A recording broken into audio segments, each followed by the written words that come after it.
address.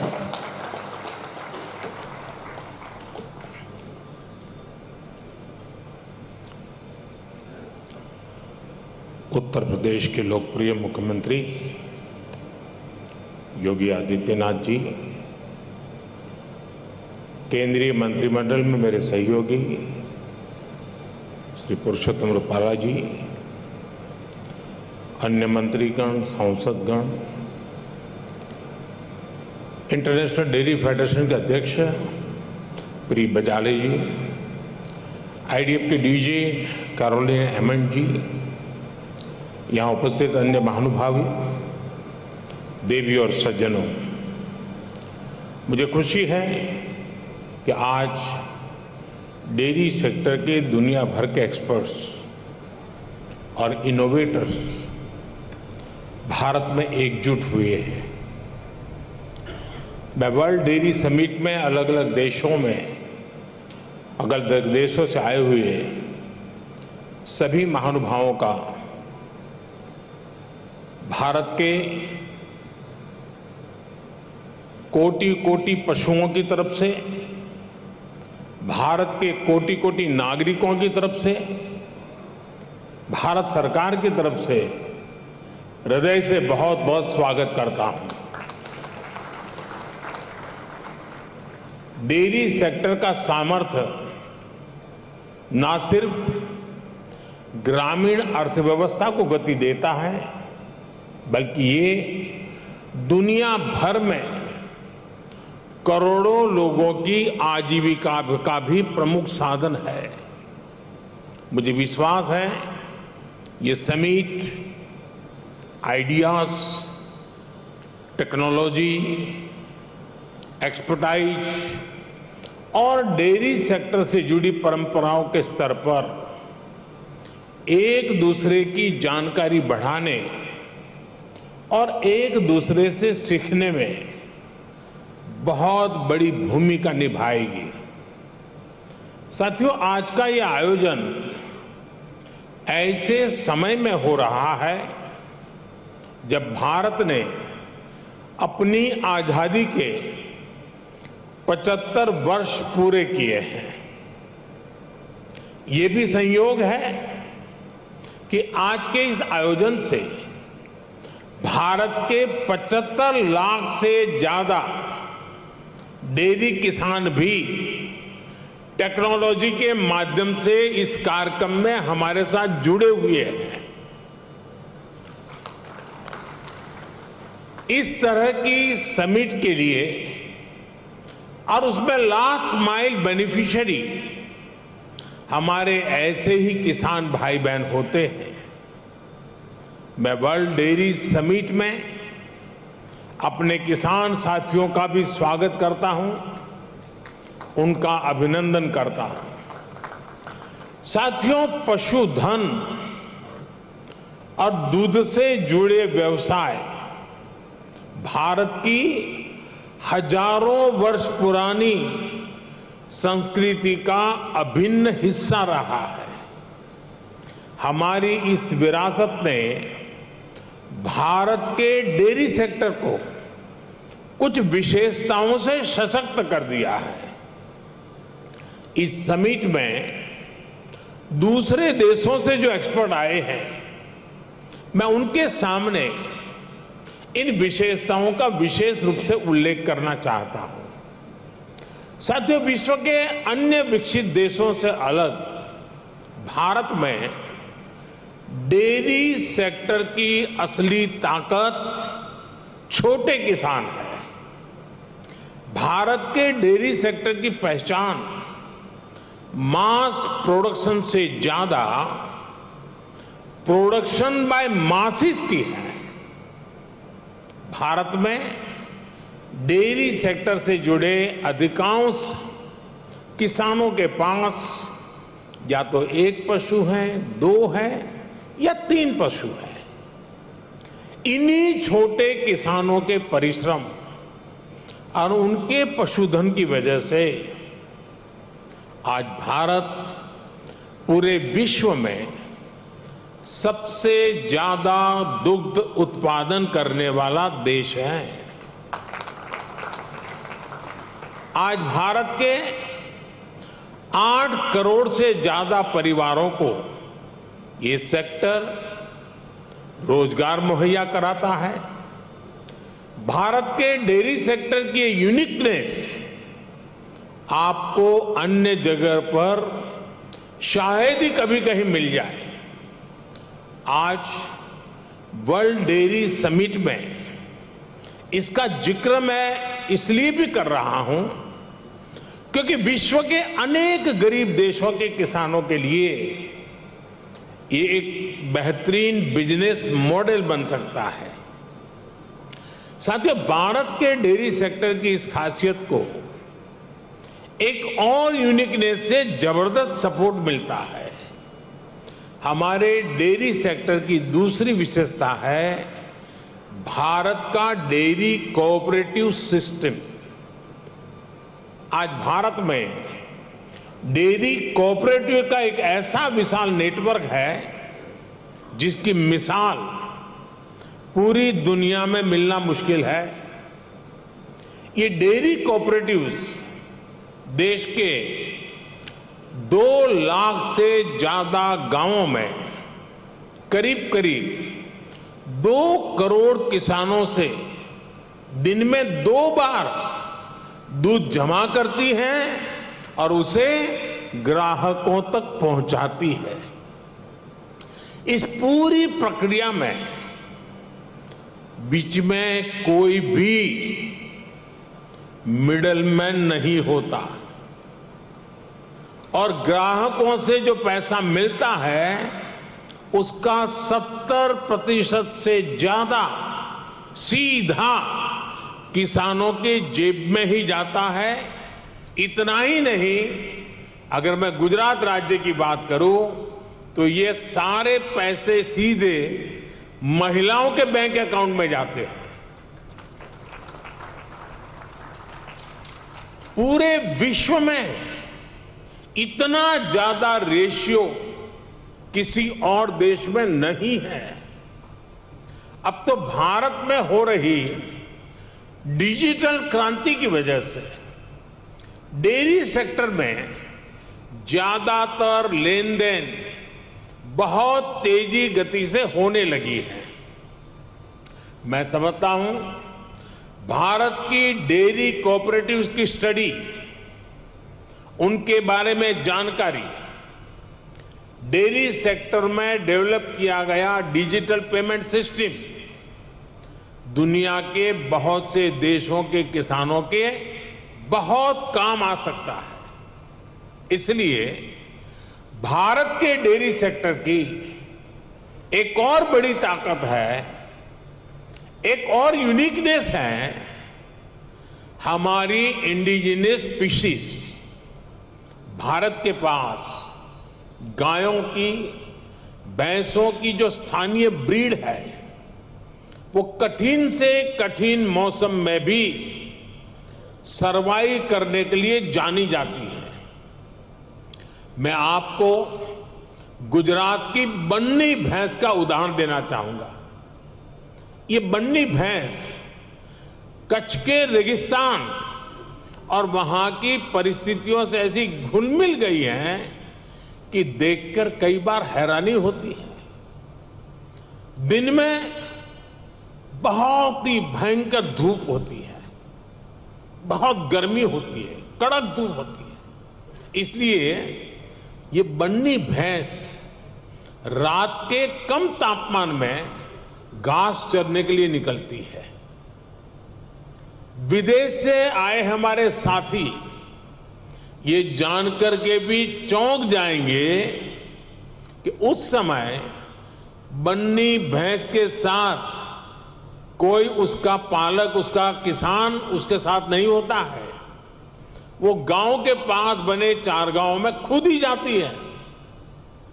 रेगिस्तान में पानी कम होता है, इसलिए बहुत कम पानी में भी बन्नी भैंस का काम चल जाता है। बन्नी भैंस रात में 10-10, 15-15 किलोमीटर दूर जाकर घास चरने के बाद भी सुबह अपने आप खुद घर चली आती है। ऐसा बहुत कम सुनने में आता है कि किसी की बन्नी भैंस खो गई हो या गलत घर में चली गई हो। मैंने आपको सिर्फ बन्नी भैंस का ही उदाहरण दिया है, लेकिन भारत में मुरा, मेहसाणा, जाफराबादी, नीली रवि, पंढरपुरी जैसी अनेक जात नस्लें भैंस की आज भी अपने अपने तरीके से विकसित हो रही है।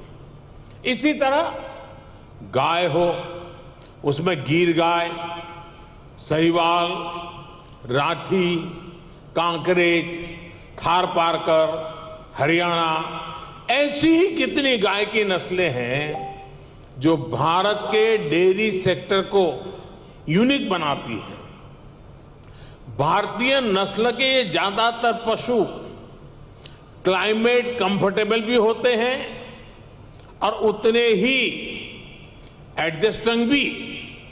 साथियों, अभी तक मैंने आपको भारत के डेयरी सेक्टर की 3 यूनिकनेस बताई है जो इसकी पहचान है।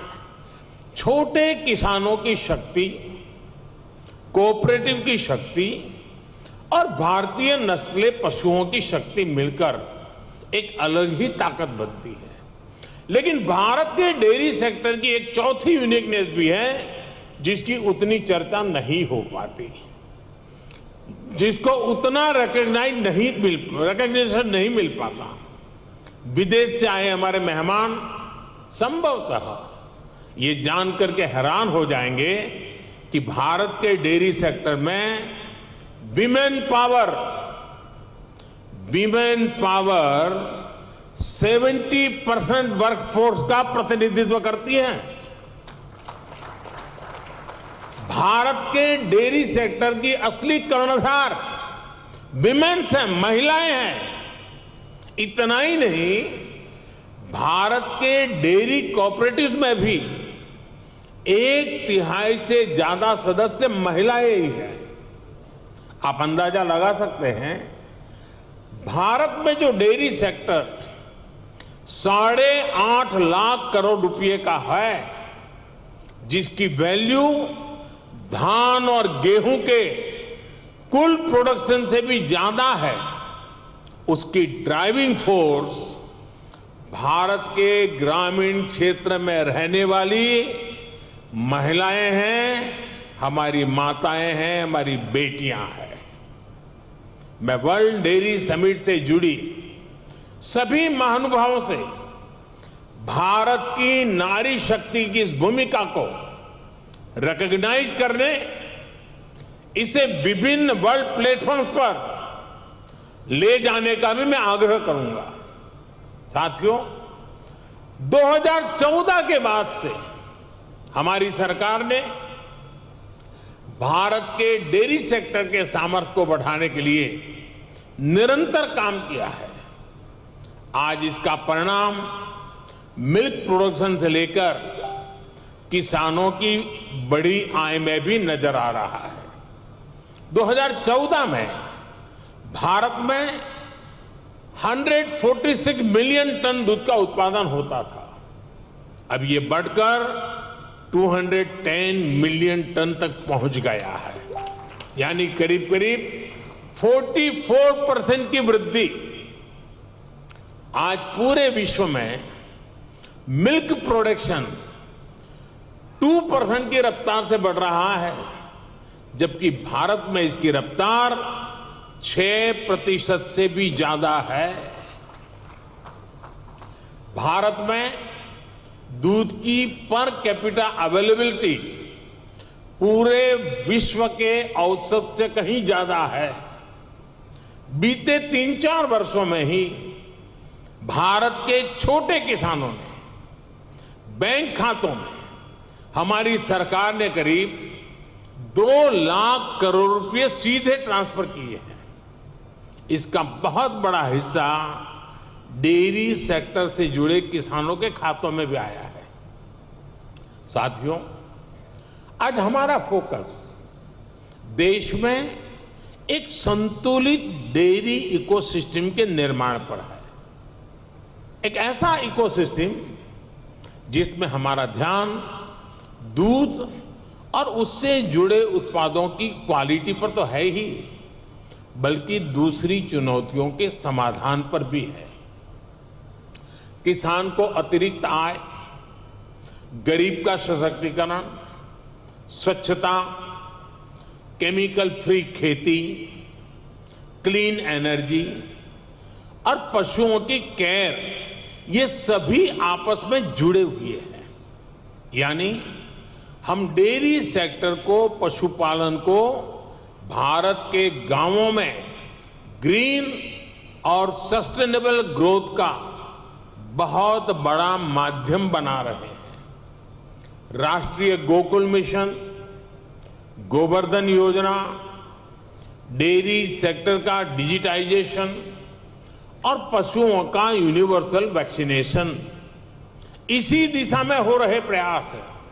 इतना ही नहीं, भारत ने जो सिंगल यूज प्लास्टिक बंद करने का जो अभियान चलाया है, वह एनवायरमेंट की दृष्टि से तो महत्व का है ही, लेकिन जो भी जीव दया में विश्वास करते हैं, जो पशुधन में उसके कल्याण में विश्वास करते हैं, उनको मालूम है कि प्लास्टिक पशुओं के लिए कितना खतरनाक बनता जा रहा है, गाय और भैंस के लिए कितना खतरनाक बनता जा रहा है। उस सिंगल यूज प्लास्टिक को भी बंद करने का, खत्म करने का हमने बहुत लगातार प्रयास आरंभ किया है। साथियों, भारत के डेयरी सेक्टर का जितना बड़ा स्केल है, उसे साइंस के साथ जोड़कर और विस्तार दिया जा रहा है। भारत डेयरी पशुओं का सबसे बड़ा डेटाबेस तैयार कर रहा है। डेयरी सेक्टर से जुड़े हर पशु की टैगिंग हो रही है। आधुनिक टेक्नोलॉजी की मदद से हम पशुओं की बायोमेट्रिक पहचान कर रहे हैं। हमने इसे नाम दिया है पशु आधार। पशु आधार के जरिए पशुओं की डिजिटल आइडेंटिफिकेशन की जा रही है, जिससे उनकी सेहत पर नजर रखने के साथ साथ डेयरी प्रोडक्ट से जुड़े मार्केट को विस्तार देने में मदद मिलेगी। साथियों, आज भारत का बहुत बड़ा फोकस पशुपालन के क्षेत्र में उद्यमशीलता को, एंटरप्राइज को बढ़ावा देने पर भी है। डेयरी सेक्टर से जुड़े छोटे किसानों की ताकत को हम फार्मर प्रोड्यूसर ऑर्गेनाइजेशंस और महिलाओं के सेल्फ हेल्प ग्रुप के माध्यम से एकजुट कर रहे हैं। इनको बड़ी मार्केट फोर्स बना रहे हैं। अपने युवा टैलेंट का उपयोग हम एग्रीकल्चर और डेयरी सेक्टर्स में स्टार्टअप्स के निर्माण में भी कर रहे हैं। आपको ये जानकर भी अच्छा लगेगा कि भारत में बीते 5-6 साल में एग्रीकल्चर और डेयरी सेक्टर में 1000 से अधिक स्टार्टअप्स बने हैं। साथियों, भारत किस तरह अनोखे प्रयास कर रहा है, उसका एक उदाहरण गोवर्धन योजना भी है। अभी हमारे रूपाला जी ने गोबर का इकोनॉमी में बढ़ता महत्व का वर्णन किया था। आज भारत में पशुओं के गोबर से बायोगैस और बायो सीएनजी बनाने का एक बहुत बड़ा अभियान चल रहा है। हमारी कोशिश है कि डेयरी प्लांट्स अपनी जरूरत की अधिकतर बिजली गोबर से ही पूरी करें। इससे किसानों को गोबर का भी पैसा मिलने का रास्ता बन रहा है। इस प्रक्रिया में जो ऑर्गेनिक खाद बनती है, उससे किसानों को खेती के लिए एक सस्ता माध्यम मिल जाएगा। इससे खेती की लागत भी कम होगी और मिट्टी भी सुरक्षित रहेगी। भारत में आज नेचुरल खेती पर, नेचुरल फार्मिंग पर भी अभूतपूर्व बल दिया जा रहा है, जिसमें पशुओं की बहुत बड़ी भूमिका है। साथियों, मैं अक्सर कहता हूं कि खेती में मोनोकल्चर ही समाधान नहीं है, बल्कि विविधता बहुत आवश्यकता है। ये पशुपालन पर भी लागू होता है। इसलिए आज भारत में देसी नस्लों और हाइब्रिड नस्लों दोनों पर ध्यान दिया जा रहा है। इससे जलवायु परिवर्तन से होने वाले नुकसान की आशंकाओं को भी कम किया जा सकेगा। साथियों, एक और बड़ा संकट पशुओं को होने वाली बीमारियों का है। पशु जब बीमार होता है तो एक किसान के जीवन को प्रभावित करता है, उसकी आय को प्रभावित करता है। ये पशुओं की क्षमता, उसके दूध और इससे जुड़े दूसरे उत्पादों की क्वालिटी पर भी असर डालता है। इसलिए भारत में हम पशुओं के यूनिवर्सल वैक्सीनेशन पर भी बल दे रहे हैं। हमने संकल्प लिया है कि 2025 तक हम 100% पशुओं को फूट एंड माउथ डिसीज और ब्रुसेलोसिस की वैक्सीन लगाएंगे। हम इस दशक के अंत तक इन बीमारियों से पूरी तरह से मुक्ति का लक्ष्य लेकर चल रहे हैं। साथियों, आज आपके बीच चर्चा करते हुए मैं डेयरी सेक्टर के सामने आई सबसे ताजा चुनौती का भी जिक्र करूंगा। पिछले कुछ समय में भारत के अनेक राज्यों में लंपी नाम की बीमारी से पशुधन की क्षति हुई है। विभिन्न राज्य सरकारों के साथ मिलकर केंद्र सरकार इसे कंट्रोल करने की पुरजोश कोशिश कर रही है। हमारे वैज्ञानिकों ने लंपी स्किन डिसीज की स्वदेशी वैक्सीन भी तैयार कर ली है।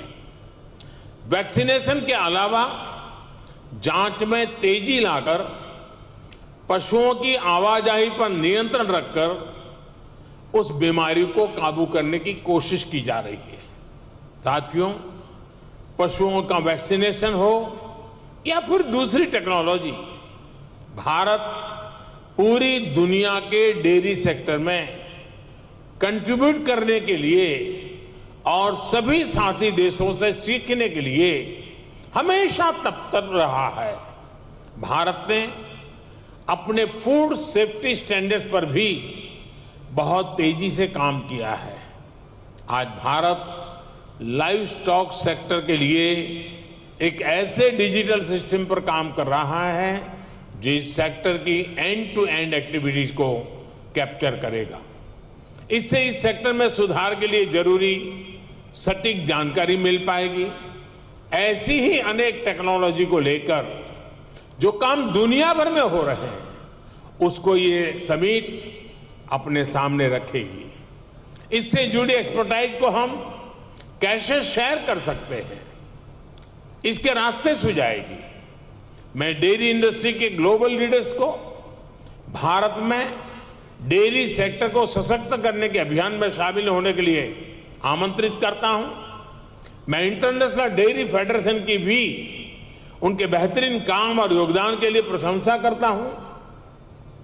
आप सभी का, जो विदेश से आए हुए मेहमान का, मैं फिर से स्वागत करता हूं, उनका अभिनंदन करता हूं। और मैं एक लंबे अरसे के बाद, करीब 5 दशक के बाद भारत को आप सबका स्वागत करने का मौका मिला, आप सबके साथ विचार विमर्श करने का अवसर मिला और यहां से जो मंथन से अमृत निकलेगा, इस हमारे अमृत काल में देश के ग्रामीण जीवन के अर्थतंत्र को विकसित करने में, देश के पशुधन के सामर्थ्य को और मजबूत बनाने में और देश के गरीब से गरीब के सशक्तिकरण में भी बहुत बड़ा योगदान देगा। इसी अपेक्षा और आशा के साथ आप सबका बहुत बहुत आभार, बहुत बहुत शुभकामनाएं। धन्यवाद। Thank you, Honorable Prime Minister, sir, for your very inspiring and motivating address and guiding the entire global dairy industry. Thanking the Honorable Prime Minister for sharing also his experiential views, which comes from his working also at the grassroots level. Ladies and gentlemen, the Honorable Prime Minister shared with us the various initiatives which are being taken by the Government of India towards developing a more sustainable ecosystem for the dairy sector. Also, as he shared his experiential views with us, he guided the entire industry. Look forward for greater collaborations with the other countries, incorporating our traditional wisdom with the new technologies and modernizations. एक बार पुनः माननीय प्रधानमंत्री जी का विशेष रूप से फिर से धन्यवाद करते हुए हम उनका बहुत बहुत धन्यवाद करते हैं अपना कीमती समय हमें देने का, साथ साथ हमारा मार्गदर्शन करने का। आप सुन रहे थे प्रधानमंत्री नरेंद्र मोदी को, जिन्होंने उत्तर प्रदेश के ग्रेटर नोएडा में इंडिया एक्सपो सेंटर मार्च में अंतर्राष्ट्रीय